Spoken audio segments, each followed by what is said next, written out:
కొమరం భీముడు రామ్జీ గోండు నుంచి మొదలు పెడితే మలితరం తెలంగాణ ఉద్యమంలో నిజాంలకు రజాకర్లకు వ్యతిరేకంగా పోరాటం చేసిన చాకలి ఐలమ్మ, దొడ్డి కొమరయ్య, అదేవిధంగా సర్దార్ సర్వాయి పాపన్న గౌడ్ లాంటి పోరాట యోధులు ఈ తెలంగాణ ప్రాంతానికి ఒక స్ఫూర్తి. ఇంతకుముందు అక్కడ ఒక యువమిత్రుడు గుర్తు చేస్తున్నారు. మన్యం వీరుడు అల్లూరి సీతారామరాజు నుంచి మొదలు పెడితే నల్లమల వీరుడు కొమరం భీముడు వరకు ఈ ప్రాంతం ఒకనాడు జల్ జమీన్ జంగల్ కోసం పోరాటం చేస్తే మలితరంలో భూమి కోసం, భుక్తి కోసం, విముక్తి కోసం జరిగిన పోరాటాలు ఈ ప్రాంతంలో ఎక్కడ చూసినా మీకు కనిపిస్తాయి. ఇవాళ మీరు ఎక్కడికి వెళ్ళినా, అది ఆదిలాబాద్ కావచ్చు, వరంగల్ కావచ్చు, నల్లగొండ కావచ్చు, లేదా నల్లమల అడవి కావచ్చు, మన ప్రాంతం, మన ప్రజలు ఒక పోరాటానికి స్ఫూర్తినిచ్చిన వాళ్ళు. ఆ పోరాట స్ఫూర్తి నుంచి వచ్చిన ఉద్యమమే తెలంగాణ ఉద్యమం. ఈ తెలంగాణ ఉద్యమం ఆనాడు విద్యార్థుల నుంచి మొదలై తెలంగాణ రాష్ట్రాన్ని సాధించే వరకు విశ్రమించలేదు. ఆనాటి యూనివర్సిటీలు, కళాశాలలు ఉద్యమ వేదికలై ఉస్మానియా యూనివర్సిటీ, కాకతీయ యూనివర్సిటీల నుంచి మొదలు పెడితే తెలంగాణ నలుమూలల 4 కోట్ల మంది తెలంగాణ ఉద్యమంలో ముందు బాగానే నిలబడి దేశానికే కాదు ప్రపంచానికి ఒక స్ఫూర్తినిచ్చి మేము అనుకున్న ఆకాంక్ష నెరవేర్చుకునే వరకు మేము విశ్రమించము, మా రాష్ట్రాన్ని మేము సాధించుకుంటాము అని చెప్పి ఒక ఉద్యమ స్ఫూర్తిని నింపి ఇవాళ తెలంగాణ రాష్ట్రాన్ని సాధించుకొని 11 సంవత్సరాలు పూర్తి చేసుకుంటున్న సందర్భంలో ఉద్యమ స్ఫూర్తితో ముందుకు వెళ్లాల్సిన తెలంగాణ రాష్ట్రం ఈరోజు డ్రగ్స్ మహమ్మారికి బలి అవుతున్నది అని అంటే ఇది ఎంతో బాధపడవలసిన సందర్భము, మన అందరం ఆలోచన చేయాల్సిన సందర్భం. మిత్రులారా, ఒకనాడు తెలంగాణ గడ్డ ఉద్యమాలకు వేదిక అయితే ఈనాడు ఇదే తెలంగాణ ప్రాంతం గంజాయికో, డ్రగ్స్కో వేదికగా మారితే ఇది మనకు అవమానమా, ఇది మనకు ఆత్మగౌరవమా? ఒకసారి ఆలోచన చేయండి. అందుకే డిసెంబర్ 7, 2023 నాడు తెలంగాణ రాష్ట్ర 2వ ముఖ్యమంత్రిగా ప్రమాణ స్వీకారం చేసిన మరుక్షణం స్పష్టంగా చెప్పిన తెలంగాణ గడ్డ మీద గంజాయి కాదు కదా, గడ్డి పరకైనా మాదక ద్రవ్యాల వైపు ఆలోచన చేస్తే వాళ్ళ వెన్ను విరుస్తాము అని చెప్పి తెలంగాణ రాష్ట్ర ప్రభుత్వం స్పష్టంగా చెప్పింది. ఇవాళ మిత్రులారా, ఈ వేదిక మీద ఉన్న మేమెవరం పెద్ద పెద్ద బ్యాక్గ్రౌండ్ల నుంచి వచ్చిన వాళ్ళం కాదు. చరణ్కు బ్యాక్గ్రౌండ్ ఉంది, కానీ చరణ్ని ప్రభావితం చేసిన చిరంజీవి గారు ఏ బ్యాక్గ్రౌండ్ లేకుండా కష్టపడి కింది నుంచి ఈరోజు దేశమే గర్వించదగ్గ ఒక మహానటుడుగా, ఈరోజు ఒక మంచి మనిషిగా గుర్తింపు పొందిండు అని అంటే దాదాపుగా 50 సంవత్సరాల నిరంతర శ్రమ, కఠోరమైన దీక్షతోని వాళ్ళు రాణించగలిగినారు. వాళ్ళు కఠోరమైన కష్టాలను ఎదుర్కొని, కష్టాలు వచ్చినా, ఇబ్బందులు ఎదురైనా, అవమానాలకు లోనైనా ఏ రోజు కూడా బాధతో కుంగిపోలేదు, భయంతో మాదక ద్రవ్యాల వైపు లేకపోతే వ్యసనాల వైపు బానిసలు కాలేదు. నిటారుగా నిలబడి వాటిని ఎదుర్కొని ఈరోజు ప్రపంచానికే ఆదర్శంగా నిలబడే విధంగా ఈరోజు వాళ్ళు రాణించారు. మరి ఈనాడు మనమందరం ఆలోచన చేయాలి.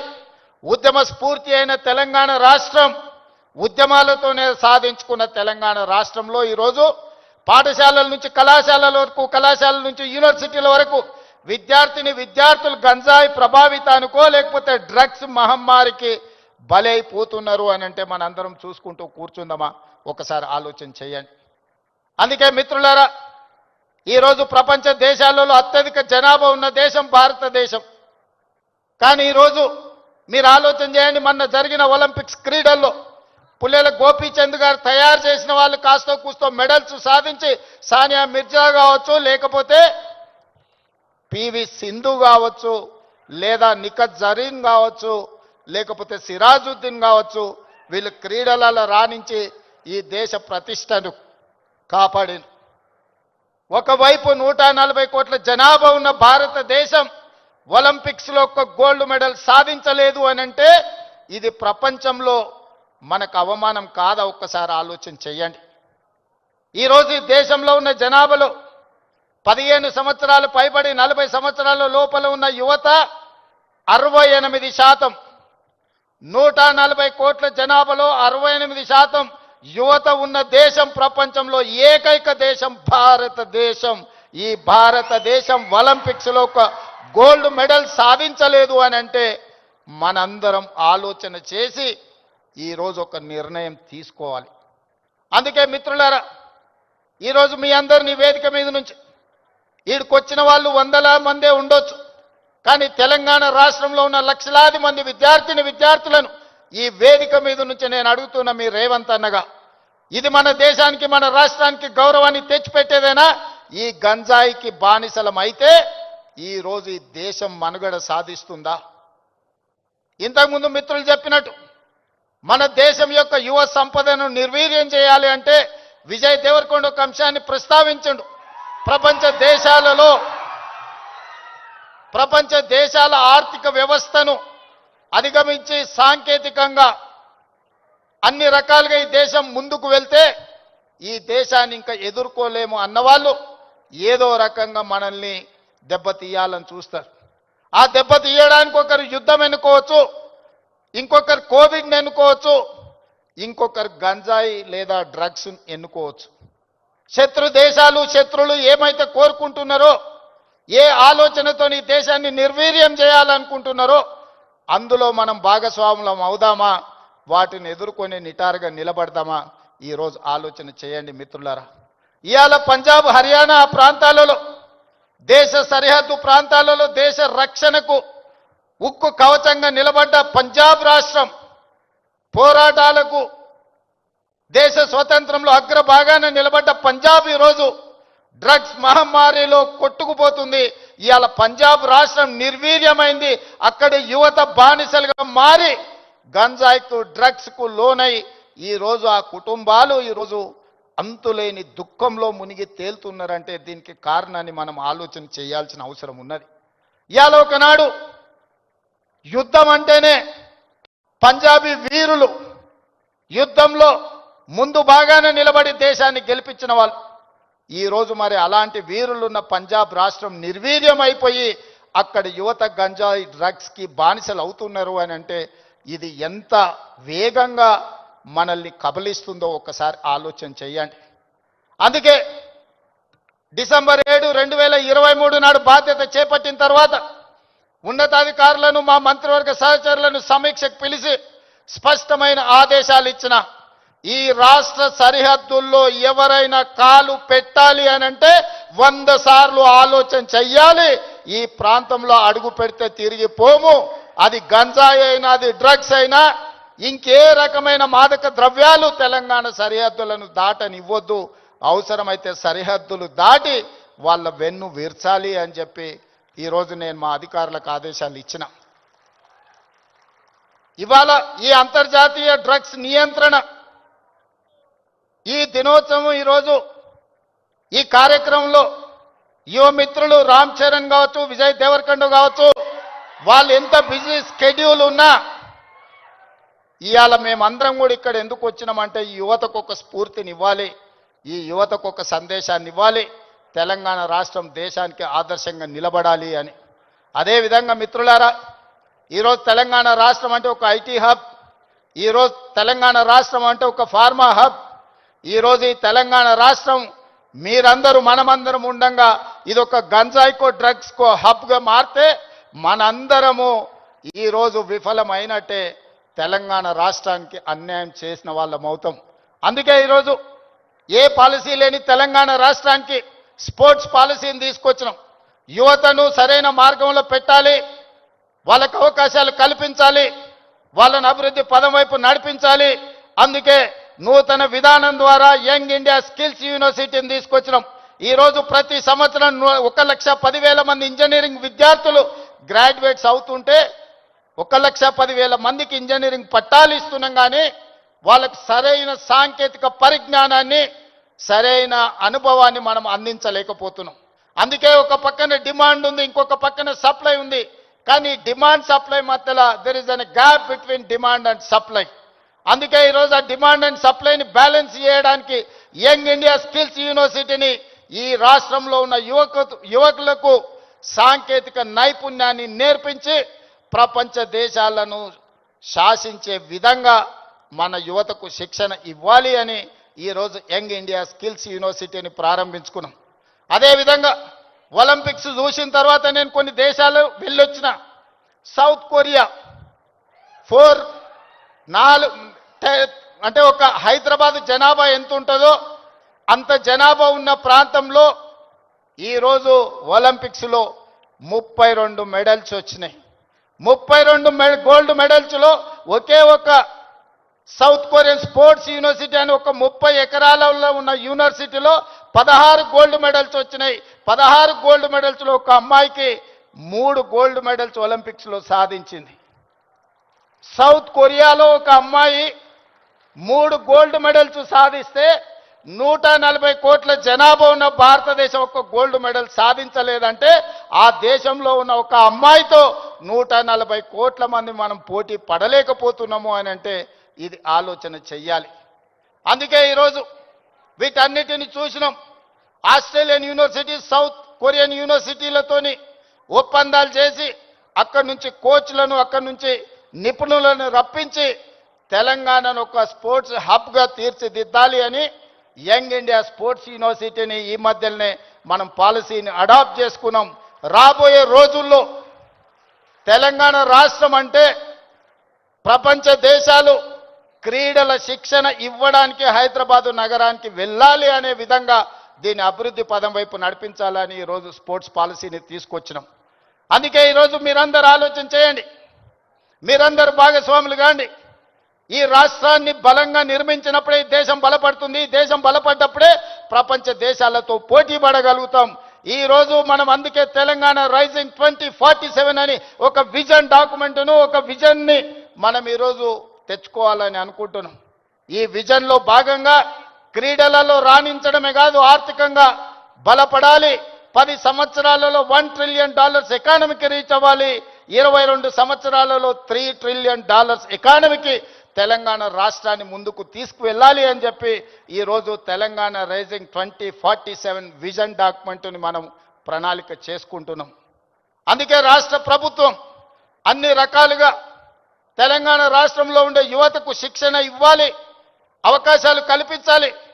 భవిష్యత్తులో మీరు గొప్ప వాళ్ళు కావాలి అని నేను ఈ వేదిక మీద నుంచి కోరుకుంటున్నా. మీకందరికీ తెలియాల్సింది, చరణ్ స్కూల్కి వెళ్ళేటప్పుడు నాకు తెలుసు. ఆ రోజు నేను అనుకున్న చరణ్ రాణించాలి అని. ఈరోజు నేను గర్వంగా ఫీల్ అవుతున్నా. నా కళ్ళ ముందరనే స్కూల్ నుంచి కాలేజ్ నుంచి రియల్ లైఫ్ నుంచి రియల్ స్టార్ లాగా ఫిల్మ్ ఇండస్ట్రీలో రాణించి ఈరోజు RRR ద్వారా ఆస్కర్ అవార్డుని సాధించి దేశానికి ఒక గౌరవాన్ని తెచ్చిపెట్టింది. అది అంత ఆశామాసిగా వారు సాధించిన విజయం కాదు. చిరంజీవి గారి పేరుంటే మనందరం మన ఇళ్లలో జరిగే ఫంక్షన్లకు ఆహ్వానిస్తాం, కానీ ఆస్కార్ అవార్డు మనం ఇయ్యలేం. కష్టపడ్డాడు కాబట్టి, రాణించుండు కాబట్టి ఈరోజు ప్రపంచమే ఆస్కార్ అవార్డు ఇచ్చి ఒక యువమిత్రుణ్ణి గౌరవించింది. మరి దానికి కారణం కఠోరమైన దీక్ష, పట్టుదలతో ఆ రంగంలో రాణించడం. అందుకే మీ అందరికీ ఈరోజు సినిమాలలో వాళ్ళు పోషించే పాత్రలు కాదు, రియల్ వాళ్ళ లైఫ్ని ఆదర్శంగా తీసుకోండి. వాళ్ళు ఎంత కష్టపడితే ఇక్కడికి చేరుకొని ఉండొచ్చు.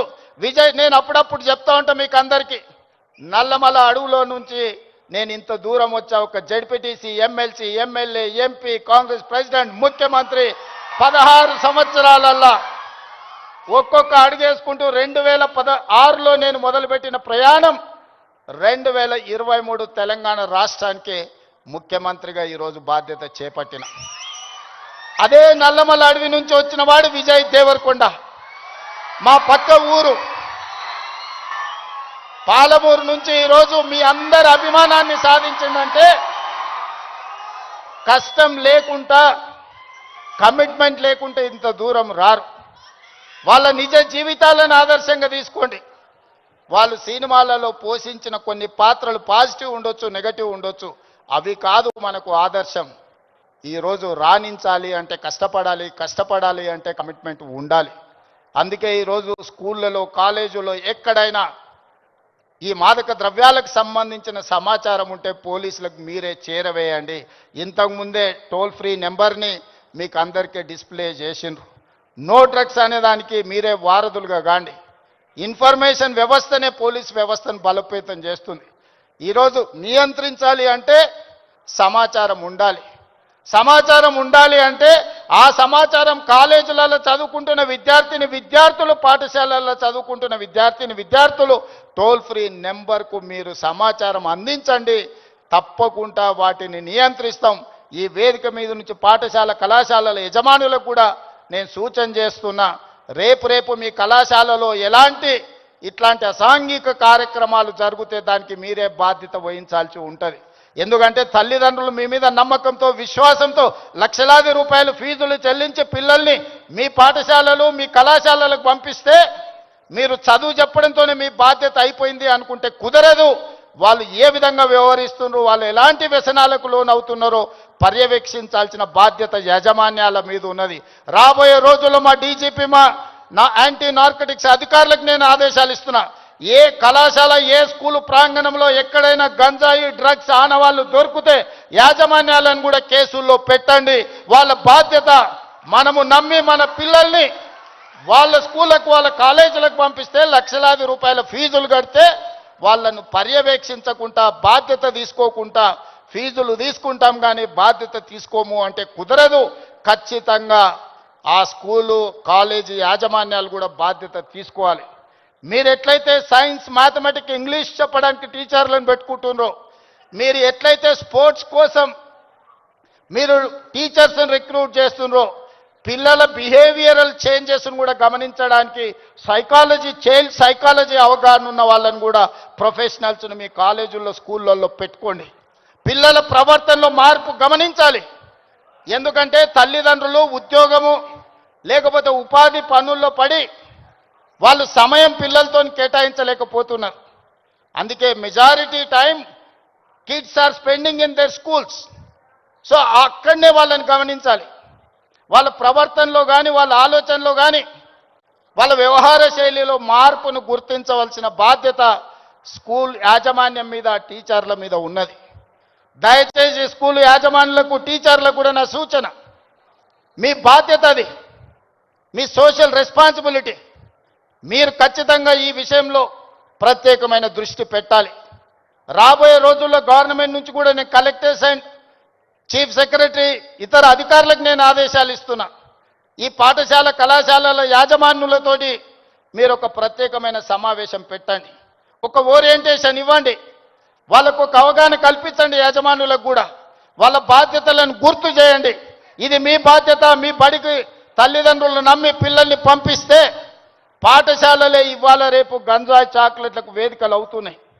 విద్యార్థులకు నేను సూచన చేస్తున్నా, మీ స్కూల్, మీ కాలేజీల ముందర ఏవైతే కిరాణా కొట్లు ఉన్నాయో, కిరాణం కొట్టుల్లో చాక్లెట్లే కాదు, గంజాయి చాక్లెట్లు అమ్మే సంస్కృతి స్లోగా తెలంగాణ రాష్ట్రంలో కనిపిస్తుంది. మీరు గమనించండి. అట్లాంటి వాతావరణం ఉంటే పోలీసులకు సమాచారాన్ని అందించండి. మనందరం అప్రమత్తంగా ఉన్నప్పుడే, మనందరం పోలీసింగ్ చేసినప్పుడే వీటిని నియంత్రించగలం. మనందరం మాకేం సంబంధం లేదు, తెలంగాణ రాష్ట్ర ముఖ్యమంత్రి గారి బాధ్యత లేకపోతే పోలీస్ డిపార్ట్మెంట్ బాధ్యత అని వదిలేస్తే ఈ సమాజానికి తీరని నష్టం జరుగుతుంది. ఒకనాడు ఉద్యమాల గడ్డ అయిన తెలంగాణ ఈరోజు గంజాయికి వేదిక కాకూడదనేదే నా ఆలోచన, నా విధానం. అందుకే మిత్రులారా, ఈ తెలంగాణని బలోపేతం చేసి అభివృద్ధి పదం వైపు నడిపించాలి అంటే మీరందరూ సహకరించాలి. మీరు, మేము, మనం కలిస్తేనే ఒక ఆరోగ్యవంతమైన తెలంగాణ, ఒక అభివృద్ధి చెందిన తెలంగాణ, ఒక ప్రపంచానికి ఆదర్శంగా నిలబడే తెలంగాణను తీర్చిదిద్దుకుందాం. పదే మిత్రులు అంటుంటారు, మనం బెంగళూరుతో పోటీ పడుతున్నాం, ముంబై, ఢిల్లీతో. బెంగళూరు, ముంబై, ఢిల్లీ, చెన్నై కాదు మన టార్గెట్ న్యూయార్క్, టోక్యో, సౌత్ కొరియాతో పోటీ పడాలి. ఇవాళ ప్రపంచంతో పోటీ పడే శక్తి, యుక్తి యువత మన రాష్ట్రం మన దేశంలో ఉన్నది. అందుకే మీరు మేము మన అందరం కలిసి ముందుకు వెళ్దాం. ఈ తెలంగాణ యాంటీ నార్కటిక్స్ బ్యూరోని ఇక ముందు ఈగల్ అని పిలువదలుచుకున్నాం. ఈగల్ గురించి మీకు తెలుసు కదా, 20-30 వేల అడుగుల పైన ఆకాశంలో ఉన్న కింద నేల మీద ఉన్న తన టార్గెట్ను నిశితమైన దృష్టితోని చూస్తుంది. Eagle success ratio 100% target reach అవ్వడం అంటే ఈగల్ను చూసే నేర్చుకోవాలి. ఈరోజు అందుకే ఎలీట్ మనం ఈరోజు తెలంగాణ ప్రభుత్వం ఈ యాంటీ నార్కటిక్స్ దీంట్లో ఈరోజు ఎలీట్ గ్రూప్ని మనం ఈరోజు ఎస్టాబ్లిష్ చేస్తున్నాం.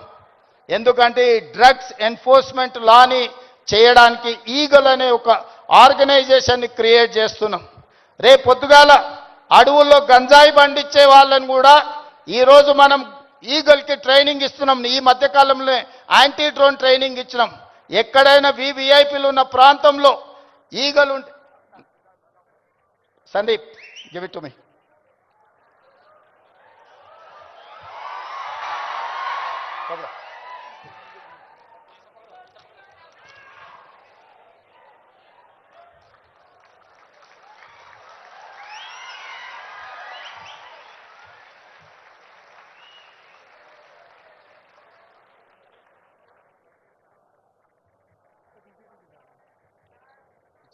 ఓకే. ఈగల్ అంటే elite action group for drugs law enforcement. ఈ రోజు నుంచి ఈ ఆర్గనైజేషన్ పనిచేస్తుంది. ఈ గద్ద మీరు ఎక్కడ గంజాయి పండించినా కనిపెడుతుంది. ఇవాళ మీరు ఈ గద్ద అడవిలో దీనికి స్పెషల్ ట్రైనింగ్ ఇవ్వబోతున్నాం. ఎక్కడైనా ఏ పొలాలలో గంజాయి పండించినా ఖచ్చితంగా ఇవి చూస్తాయి. తెలంగాణలో ఉండే 1,50,00,000 ఎకరాల వ్యవసాయ భూముల్లో ఎక్కడైనా గంజాయి మొక్క మొలిస్తే కూడా ఈ డిపార్ట్మెంట్ గుర్తుపడుతుంది. ఈ సరిహద్దులో డ్రగ్స్ ఎవరైనా తీసుకురావాలన్న ప్రభుత్వం వీటన్నిటిని కూడా నిశితంగా గమనిస్తుంది. అందుకే మిత్రులారా, ఈ కార్యక్రమానికి ప్రత్యేకంగా సమయం కేటాయించి తెలంగాణ రాష్ట్రంలో స్పోర్ట్స్ని ఎంకరేజ్ చేయడానికి మీకు తెలుసు, నిఖత్ జరీన్కి గ్రూప్ 1 జాబ్ డిఎస్పీ జాబ్ ఇచ్చిన బాక్సింగ్ ఛాంపియన్కి, అదేవిధంగా సిరాజుద్దీన్ క్రికెట్ వరల్డ్ కప్ సాధించిన cricket commandant group 1 police job ఇచ్చినాం. దీప్తి అని పారా ఒలింపిక్స్లో మెడల్ సాధిస్తే గ్రూప్ 2 జాబ్ ఇప్పించినాం. ఇవాళ చదువులో రాణించకపోతే మీరు స్పోర్ట్స్లో రాణించండి, మీకు మంచి మంచి ప్రభుత్వ ఉద్యోగాలు ఇచ్చే బాధ్యత నాది. ఈరోజు మీరు చదువుకుంటేనే ప్రభుత్వంలో గొప్ప వాళ్ళం అవుతాం అనుకోకండి. రాబోయే రోజుల్లో మీకు పొలిటికల్గా కూడా మీకు స్పెషల్ కోటా ఉంటుంది స్పోర్ట్స్లో రాణించిన వాళ్లకు. అందుకే ఈరోజు చదువులో రాణించండి, లేకపోతే క్రీడల్లో ముందుకు రండి. ఏది కాదన్నప్పుడు సామాజిక బాధ్యత తీసుకొని సమాజంలో హీరోలుగా నిలబడండి. మీరందరూ కూడా ఖచ్చితంగా ఈ కార్యక్రమంలో పాల్గొన్న వాళ్ళందరూ వాళ్ళ మిత్రులకు వాళ్ళ కుటుంబ సభ్యులకు ఈ సమాచారాన్ని చేరవేయాలని ఈరోజు నేను కోరుకుంటున్నా. ఈ కార్యక్రమంలో ఇంత సమయం ఇచ్చి పాల్గొన్న ప్రతి ఒక్కరికి మనస్ఫూర్తిగా ధన్యవాదాలు తెలియజేస్తూ సెలవు తీసుకుంటున్న మిత్రులారా.